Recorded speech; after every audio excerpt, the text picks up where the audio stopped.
अस्सलाम वालेकुम dear viewers. आज जो गेम मैं आपके साथ शेयर कर रहा हूँ ये first Balochistan champion of champion round robin के राउंड 4 का मैच था। राउंड 4 का मैच डे 1 2 अप्रैल को था और this match was against the strongest and opponent in this field, Ali मदद, जो सीनियर है प्लेयर है बलूचिस्तान के और बहुत ही ज़्यादा टेक्टिकल और शार्प माइंडेड प्लेयर है। और उनकी रेटिंग भी 1859 है और मैं सेकंड सीट था with 1854। So this was a very tough competition and I was playing black. So usually जो अली मदद साहब खेलते हैं वो बुनियादी तौर पे D4 के प्लेयर हैं, लेकिन इस गेम में वो मेरे खिलाफ D4 E4 दोनों मुख्तलिफ मौके पे ट्राई करते रहे, लेकिन D4 में उनका स्कोर कुछ ज़्यादा अच्छा नहीं रहा। सो इस दफ़ा उन्होंने E4 प्रिपेयर की थी। सो आई वेट फॉर C5 फिर नाइट F3 नाइट C6 और इस पोजीशन में वो ओपन सिसिलियन एंड यहाँ पे वो नाइट कैप्चर करते हैं। मैं यूजुअली रिस्पॉन्ड करता हूँ बी कैप्चर C6 और यहाँ पे वो बिशप D3 खेलते हैं E5 और जो यूजुअल मूव है यहाँ पे अली मदद साहब नॉर्मली C4 खेलते हैं, लेकिन आज इस गेम में उन्होंने C4 के बजाय शॉर्ट कैसल किया और I responded with bishop G5 and now C4 और मैंने कैसल किया और नाइट C6 के बाद C3 के बाद D6। Now the game is very poisonous. ये पोजीशन बड़ी डेंजरस है दोनों साइडों के लिए। कोई भी small inaccuracy will allow a lot of tactical shots. Usually जो यहाँ पे लाइंस चलती है और जो अली मदद साहब मेरे खिलाफ कई मरतबा खेल भी चुके हैं वो H3 है, लेकिन आज उन्होंने बिशप G5 लाइन चूज़ की। यहाँ से शायद वो मुझे थ्योरी से निकालना चाहते थे या because it is very ambitious move. अभी आपके पीसेस कोऑर्डिनेट नहीं है। आपके बिशप लाइट स्क्वायर का बिशप इस टाइम क्लोज है। आपके नाइट इस टाइम कोऑर्डिनेट कर रही है नहीं कर रही। सो चूंकि ये बिशप इस टाइम 2 डायगोनल्स में खेल रहा है और मेरे किंग के बाद लुफ्ट नहीं है, तो इस पोजीशन में यूजुअली आप जब अपोनेंट इस किस्म की मूव खेलते हैं तो आप उससे पूछते हैं कि आपने किस डायगोनल में रहना है, H4 D8 डायगोनल में या C1 टू H6 डायगोनल में, क्योंकि एक टाइम पे अगर बिशप 2 डायगोनल्स में काम कर रहा हो तो ये बहुत बेहतर होता है। तो आप यूजुअली उसको मजबूर करते हैं कि वो किसी एक डायगोनल में रहे, तो यूजुअली रिस्पॉन्ड होता है यहाँ पे बिशप H4। और चूंकि ये बिशप यहाँ से C1 से H4 पे आ गया है, तो इस पोजीशन में ये जो B2 का पान है ये वीक हो जाता है। तो आप एक टेम्पो यहाँ से भी ले सकते हैं, जो मैंने लेने की कोशिश की और यहाँ पे उन्होंने क्वीन रख दिया C2 पे। अब अगर आप वाइट के पीसेस को देखें तो वाइट के पीसेस पूरी तरह कोऑर्डिनेटेड नहीं है। आप देख ले ये दो रुख कनेक्ट तो हो गए, लेकिन अभी पूरी तरह डेवलप नहीं है। ये पीसेस किंग साइड पे अटैक नहीं कर रहे। जो वाइट का प्लान हो सकता है कि वो H1 पे किंग ले जाकर F4 अचीव करे, लेकिन ये परफेक्ट टाइम है कि ब्लैक G5 खेल लें। G5 is a very very strong move. इस मूव के पीछे जो लॉजिक है वो ये है कि ये पीसेस किंग साइड से दूर है, सो आप किंग साइड पे एक्सपेंशन कर सकते हैं। और यहाँ पे I don't know I should share और नॉट के the strongest move in this position is H5, लेकिन वो मेरी खैर। तो यहाँ पे इस मूव के बाद black is much much better, almost winning, और there is so much problems। अब ये किंग साइड पे होकर यहाँ पे रुक डबल हो रहे हैं, they are H3 is coming, so the position is, लेकिन यहाँ पे H5 करने की बजाय मैंने सिंपल नाइट H5 किया और मैं किसी तरह F4 तक अपनी नाइट पहुंचाना चाहता था।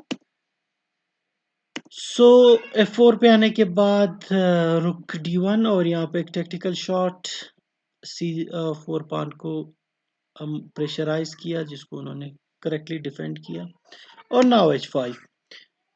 Ali Mother responded with F3 and यहाँ पे मैं कैलकुलेट करने की कोशिश करता रहा। काफ़ी देर मैंने टाइम लगा यहाँ पे कि मुझे बिशप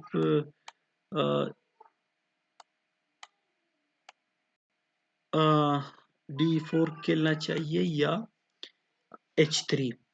H3 मुझे पोजिशनली बहुत स्ट्रॉन्ग लगा, सो